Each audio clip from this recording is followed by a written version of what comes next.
This July 29th, 2022. This is the fourth annual Calhoun County High School Football Media Day presented by the Quarterback Club of Calhoun County. And next up, we have the Wellborn Panthers on the stage. Wellborn competes in 3A Region 4. The head coach of the Panthers is Jeff Smith. Today, Coach Smith has brought with him senior quarterback Grayson Johnson and senior running back Xavier Parker. Coach Smith, we will start with your opening comments. Well, first I'd like to say thank you to the Calhoun County Quarterback Club for putting this on. Do a great job, tremendous, outreach that y'all have to our youth in Calhoun County and helping out, especially with the scholarships that y'all give out every year. We really do appreciate what you do. All right, we'll take questions from the media at this time. If you will, as always, raise your hand and we will start with Joe Medley. To Jeff and both players, Grace and Xavier, just can you speak to how last year ended, the 5-game winning streak, and what did that do for momentum carrying forward into this year? Well, I'll start it off. First off, I really believe that's the way it was going to go down last year. I knew that we were going to be a very young, inexperienced team starting the year out, but I felt like with their work ethic, that as the season went, the better that they would get, and that's exactly what happened. We had 3 tough losses right off the bat, but of course they were to Anniston, Ohatchee, and Sachs, and all 3 of them very good teams. And then we were able to get in the middle of the season right there and win the region games that we needed to win and make the playoffs. And I was very, very proud of them for doing that. And I tell you what, that 1 year ago today, there's a lot of people I talked to going into last season did not expect us to do that. And again, I was very proud that the players were able to do that. I feel like there's a lot of doubt going into last season, and just those tough 3 losses, we never stopped giving up. We never gave up. We just wanted to push forward and win a couple games, and we did do that, and we made it to the playoffs. And the goal this year is to win a region championship and make a playoff run. Like Coach said, last year we had lost a lot of good players. A lot. Yeah, lost a lot of them. He proved it down wrong. Even though we got to the first round of playoffs here in the Eagles here early, we still proved it wrong again. So we're gonna see some. Right here, Kelly. Coach, you're in a new region, so some shifting of some teams, but you also built what I feel like was an incredible non-region schedule. So can you break down your region and then your non-region schedule that you put together? Well, we're in a new region, that's true, but there's still 2 opponents that's always been in the region with us, and that's Sachs and Weaver, which I'm very thankful for, because those are very 2 close games and good rivalry games. And then, of course, Randolph County had been in the region before, and they dropped down to 2A, and they came back up to 3A, and we've had some epic battles with them through the years. So those are 3 teams that we're familiar with. Now the teams that hadn't played was Dable and Childersburg. Okay, so we really don't know a whole lot about those teams. And of course we'll find out here this season. Now Beulah is also one of our region games. But now we played Beulah in 2010 and 2011 when we were in the South region at that time. And so we've made that trip, and it's a pretty good trip too. It's about a 2-hour trip, but they have a good facility. And now as far as their team goes, we don't know a lot about them. But we'll play them, I think we'll play them our game 3, but week 4. And so hopefully we'll be able to have some film on them at that time and so we can kind of see what they got.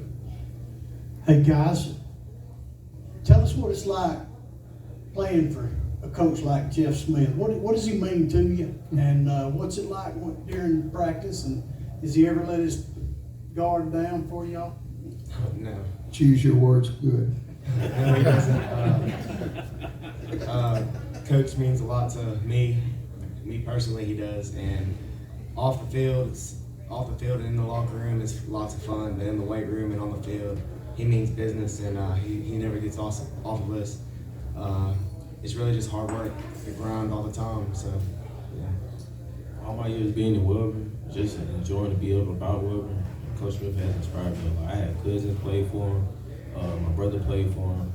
Just seeing the way he interacts with his players and interacts with me, it just inspired me to be a better person. when he coaches us, it inspires me to play hard. To follow up on that, Coach Smith, you know, many of us in this room have heard your story or your testimony about what Coach Battles meant to you. Talk about that a little bit more as you try to mentor these guys and they come through. You know, you'll have a guy for 3, maybe 4 years if you're lucky and he moves on, but tell us about, you know, you've got that short window. Most of them have a dad, some of them don't, but tell us about why you still do what you do. Well, you know, I shouldn't even be up here talking to you, to be honest with you. You know, for my background and how I ended up in football is unbelievable for me. I mean, I didn't play any football till the 7th grade. And we actually went through, on the way over here, actually, with the place where I grew up. It's not there now, but just, you know, a few trees. But our youth football coach, who still are over our youth football, is Wormy Haynes. He saw me out there playing at Mechanicsville, and he asked me why I wasn't playing football, and I said, well, my grandma won't let me.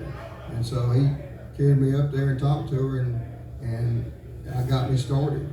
And then after the next year, at that time we were in City League football. I had grown, and I was too big to play City League football to 8th grader, and I moved up to the high school. And that's when, you know, Coach Bowles, he came back from Mississippi at the time, and, you know, I just connected with him. And we spent a lot of time together, and I spent a lot of time with him as a player. And of course, I was assistant coach under him, and I learned a lot. And the difference he made in me is why I coach. And really, you're exactly right. The reason I still coach is because I want to make a difference in young men's lives. It was made in mine, and if I can help out, I'm going to. You do a great job of that, guys. I try.